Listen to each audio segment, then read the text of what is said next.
What's going on, YouTube? Welcome back to another episode of our 2022 NBA Draft Player Breakdown videos. And in today's video, we're going to be talking about one of the players that I think could be one of the biggest sleeper picks of the first round in this year's NBA Draft.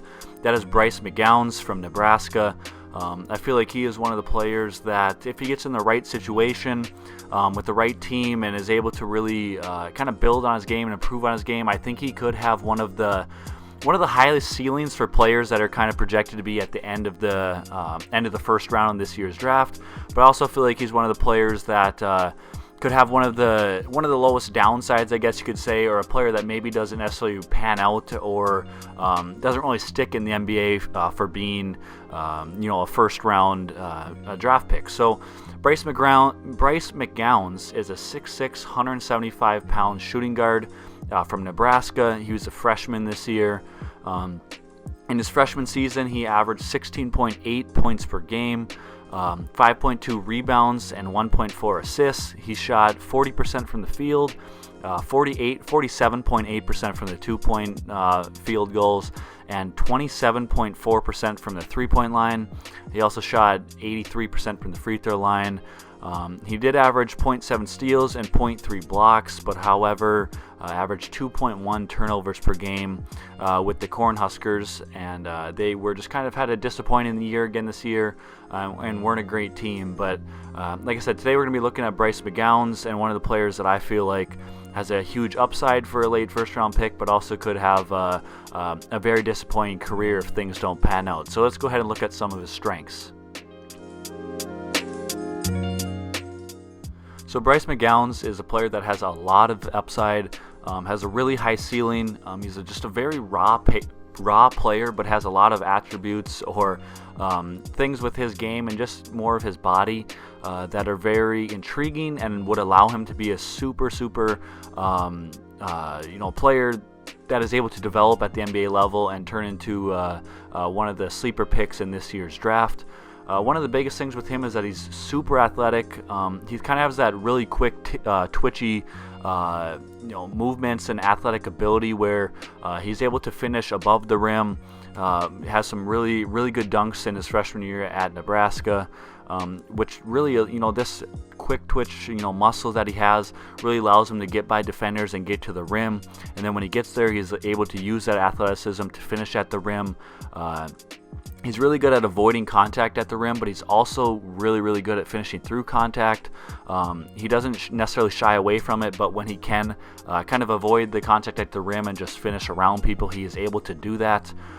So this athletic ability gives him a lot of upside, and just really helps him as a shooting guard. And being at 6'6", he's got long arms and he's able to finish around people and above people with this athletic ability. And that's just something you can't teach. So when you have that in a player that's late in the first round. He does also have some skill, but he's just got that athletic ability that you can't necessarily teach.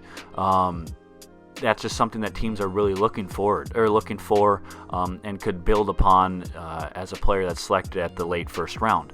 Along with that, he is a true three-level scorer. He can get to the basket, like I said. He can finish, he finished at the rim, but he also can shoot mid-ranges. He can shoot the three ball. He didn't shoot it as great in his freshman year at Nebraska as people had expected, but he did shoot 83% from the free throw line. His jump shot looks pretty solid, so it's something that he can definitely improve on, and I think that he can shoot a better percent than 27.4% like he shot at Nebraska in his freshman year. I think a lot of that has to do with his shot selection, but we will get into that in the weaknesses.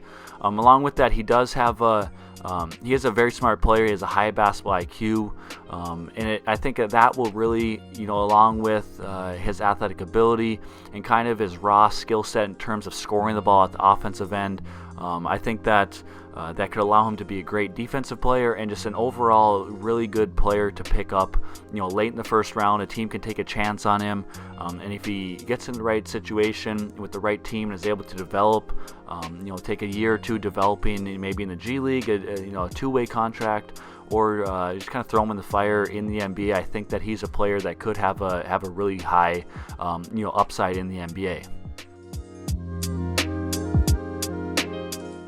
Now to look at some of the weaknesses of Bryce McGowens. One of the first things is his shooting percentages. He did only shoot 27.4% from the from the three-point line. That definitely needs to improve. Like I said, he shoots a good percentage from the free throw line. In high school, he shot a good percentage from both three and the free throw line. So I think he just had a bad year shooting the ball from three. A lot of that had to do with him taking tough step back three-pointers, just three-pointers with people right in his face. I think if he figures out that, kind of the shot selection, that will help his percentages. Another weakness is that he turns the ball over way too much. So he averaged 2.1 turnovers to 1.4 assists. That's not really something you want at all, obviously. And having more turnovers per game than assists is really kind of a bad look, but I think that had to do a lot with him struggling against high motor defenders, which he always saw in college because he was one of the better players on the team. So he was getting guarded by the best defender, and he kind of really struggled with that. So that's something that's kind of an area of concern, with him going into the NBA. And then the other thing is kind of his defensive energy and engagement was pretty inconsistent throughout the year. People kind of question his motor or him really wanting to defend or put in the time in the defensive side of the ball. And with him being a late first-round pick this year, you really got to be able to play defense, earn some time on the defensive end, and then you are able to get in the game and knock down some shots and continue to get more minutes. So that's something that people, and teams really want to see him improve on. So in conclusion, like I said, I think Bryce McGowens could be one of the biggest sleeper picks in this year's NBA draft.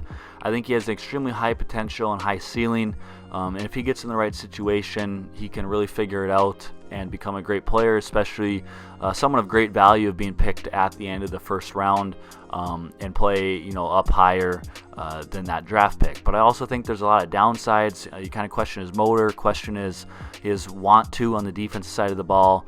You question his shooting, if that's going to translate to the NBA or if he's going to be able to improve on that in the NBA.